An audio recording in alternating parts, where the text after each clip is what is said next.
Hello and welcome to another Doctor Who reaction. This is season 12 episode 8 and it's called The Haunting of Villa Diodati, and I'm sure I've pronounced that wrong.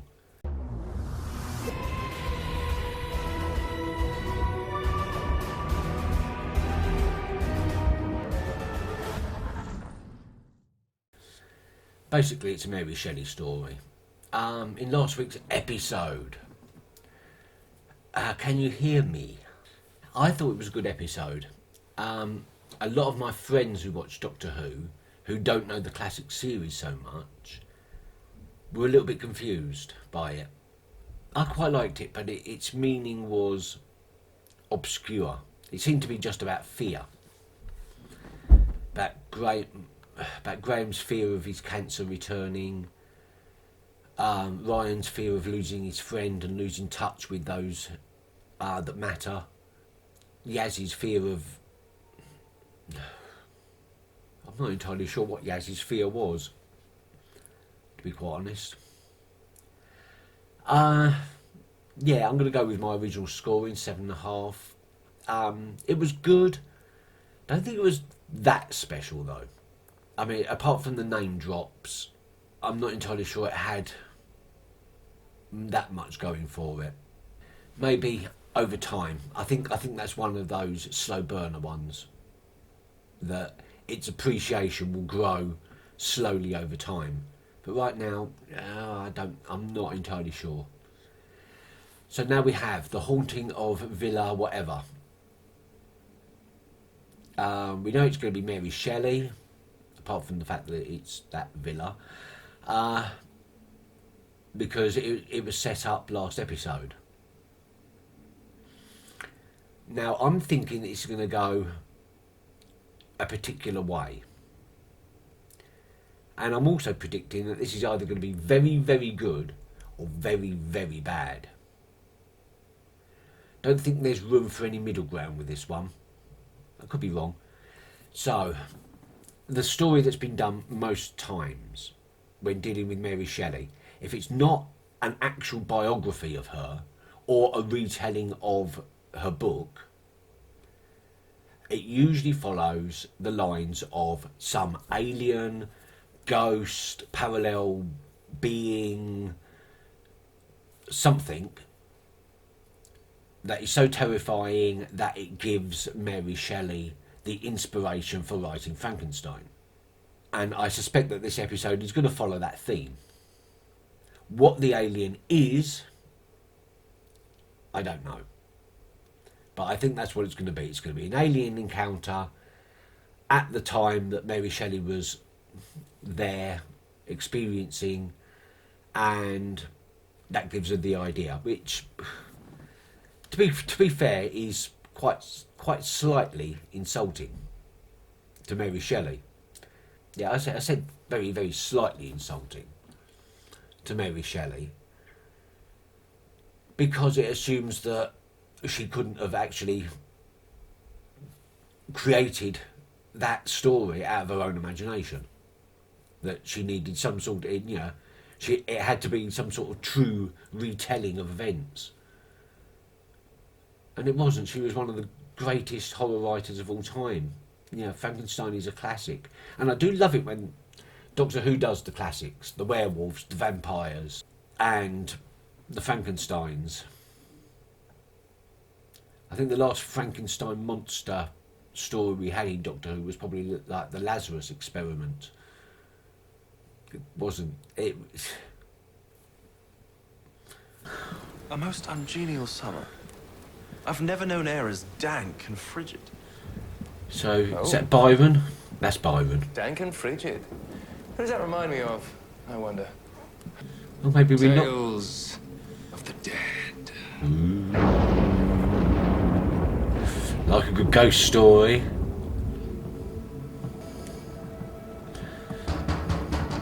It's the Doctor, isn't it?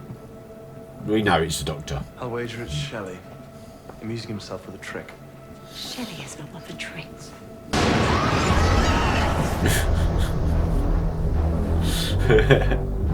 gale force winds, and a super long walk. But I got us here, didn't I?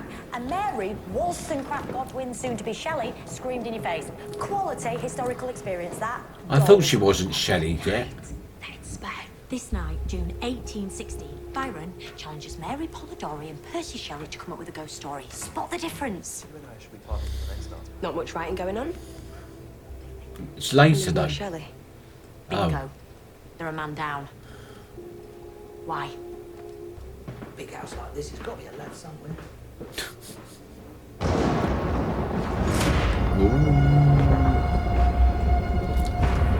Oh.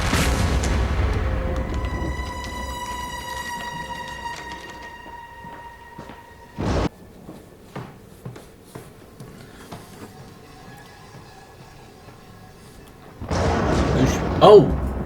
What? Eh? Oh no, they're in an Escher house.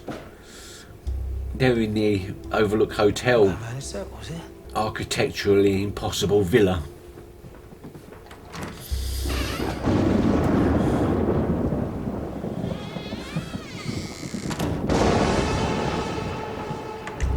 Oh.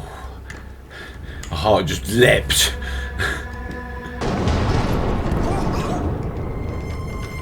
Oh, okay. It does seem like it does seem crabby, not spidery. I think it's up. It's a hand. Oh, so it is. Yes. It makes so much sense now.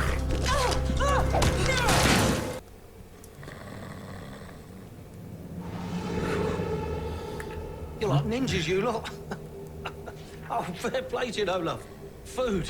There's never any food. They're there. Cheers. You're a belter. Now.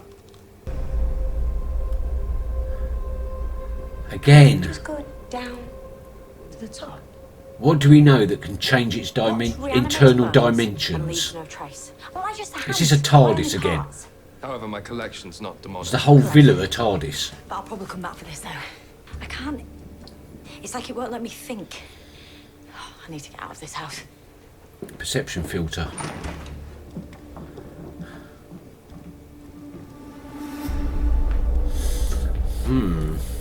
Easier said than done, apparently. See, from Doctor Who point of view, it's reminding me of Logopolis, where Tegan's running around the TARDIS and keeps coming back to the cloister room. Evil baby.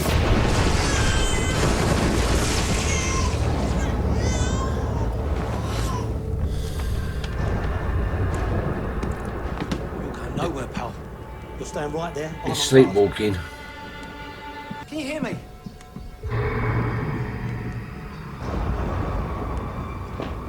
Oh, that's not something sleepwalking people usually do. Polly! Doc! Doc! Oh, Something seriously wrong with this gaff. Anyone else trapped? Yeah. And I think I'm seeing dead people. It's sort of just floating around. oh God. From no! Hades, Shelley's vision. But we're all having it. Like someone phasing in from a different dimension. That is what Shelley is, a Foot- traveller. The footprint doesn't look like a boot.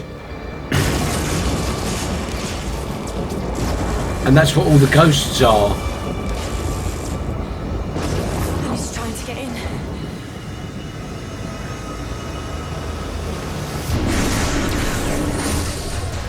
Oh my god, it's a Cyberman, sorry. He's alone, Cyberman. Oh my god, it's the lone Cyberman. Don't let it have what it wants. Right. May I ask? I always thought that the warning, don't give the Cyberman what he wants at all costs, implied that the Doctor would want to give the Cyberman what he wants. Where are you going?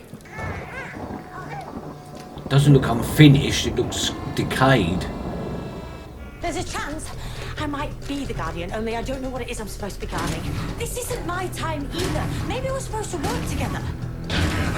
Anything's possible. Yeah.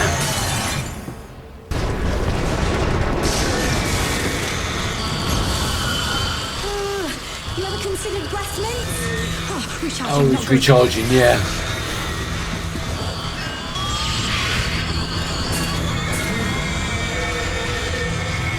What the?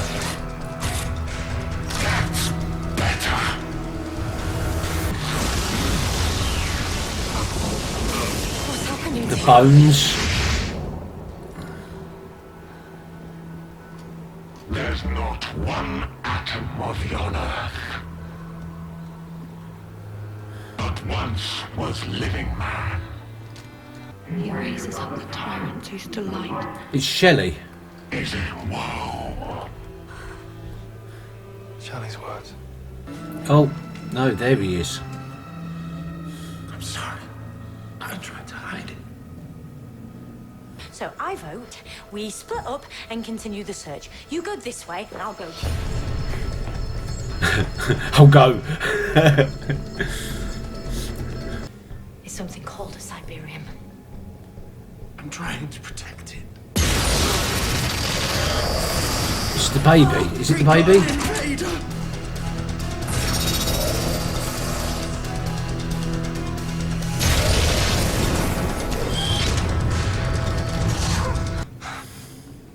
I returned.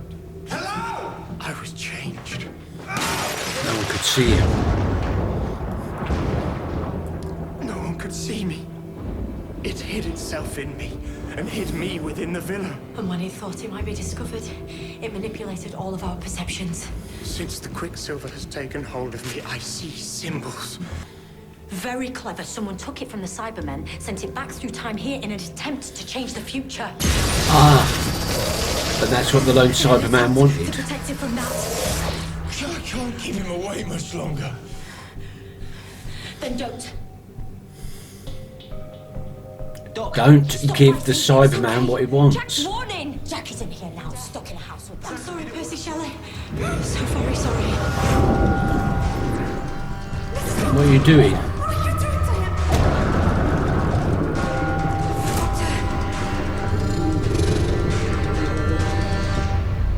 What is she doing? The Siberian.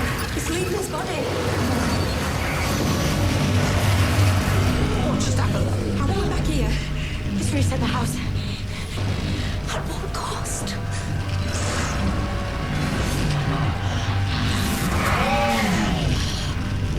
And it chooses me.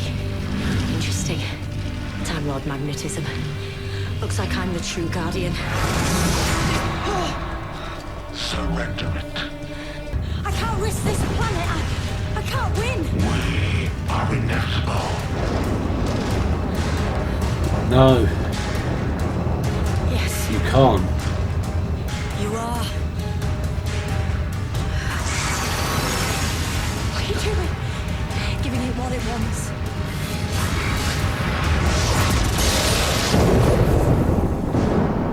Oh dear, Doctor, what have you done?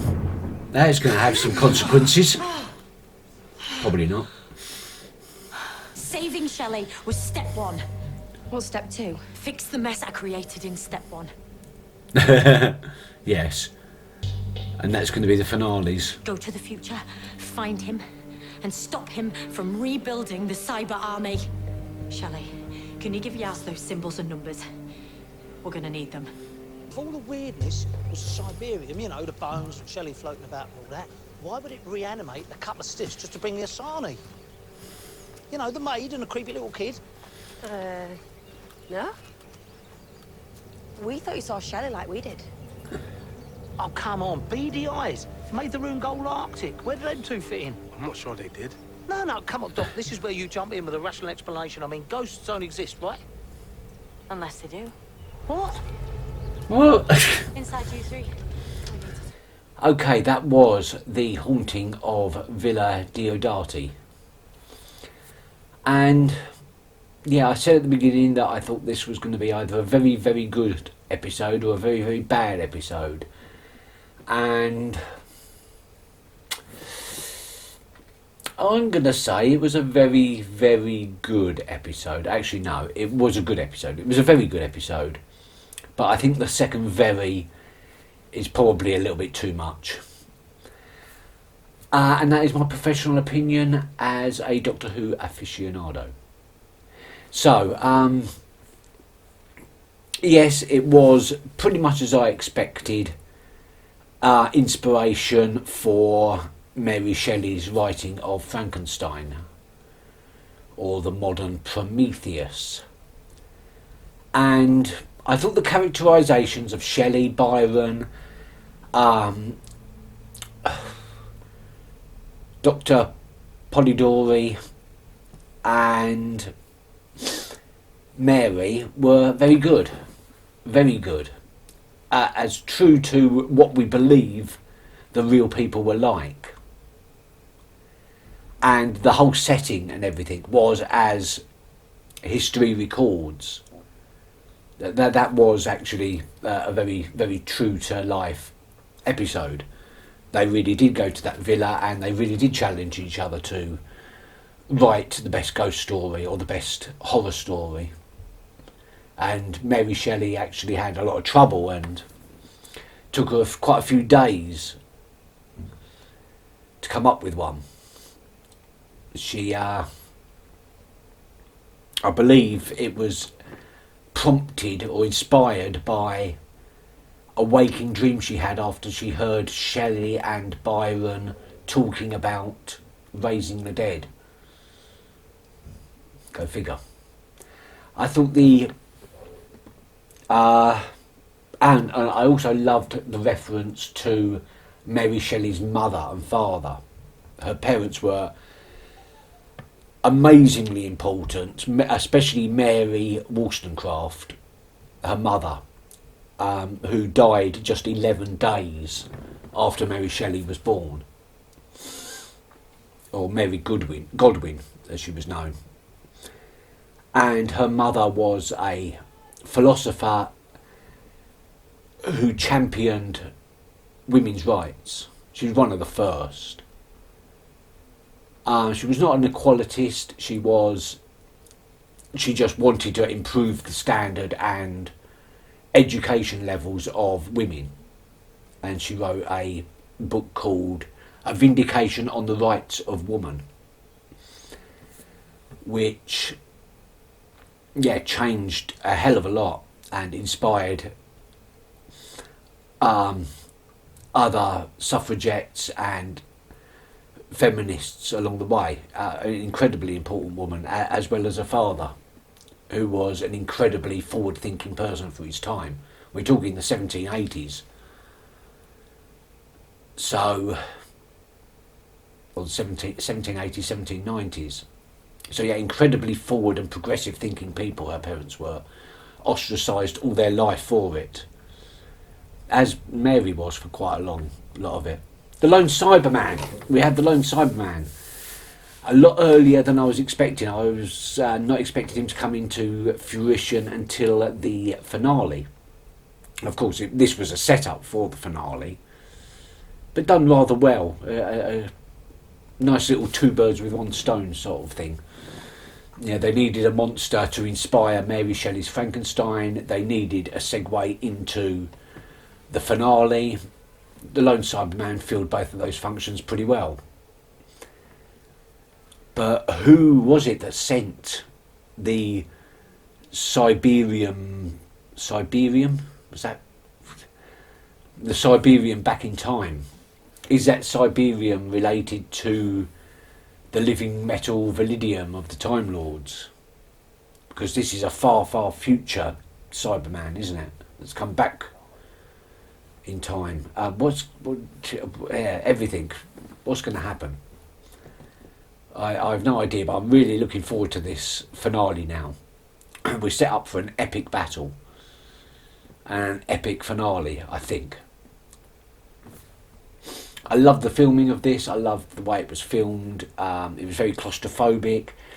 Very much like The Shining, with the impossible rooms and the disorientation. Still can't see what the point of the maid and the little girl ghost that bought Graham sandwiches for some reason.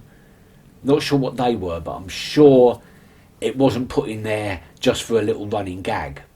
Because, well, for one thing, it wasn't funny. For the second thing, they kept... there was 3, maybe 4 incidences of Graham seeing that maid and that little girl, so... Unless she wasn't a maid, unless that was her normal clothes, in which case that pointed to 15th, 16th century. And what was the whole point of the bones of the guy that died in the Battle of Murat? That seems to be a fiction that they've put in the episode, and I'm not entirely sure I see the point of that. There obviously is one, I'm just not seeing it. Music was good. What little there was of the music, it wasn't what you would call music or call a soundtrack as such. It was more of a soundscape, but it was done very effectively. Good use of effects, good use of audio effects and audio illusions. It hit the spot perfectly, I think. And you know what? I'm going to leave it at that. A good episode, well told, well acted, especially by the support cast. Brilliant characterisations. John Polidori. I mean, I've seen a picture of John Polidori, or a painting, and the resemblance was quite amazing actually. That they really did cast Polidori well. Not entirely sure about the casting of the others, but the acting was top notch, and yes, I liked it. And now I'm going to edit it, and that's going to be a hard work because it was an intense episode. You know, I really don't know when to shut up sometimes. Thank you for watching. See you later. Bye.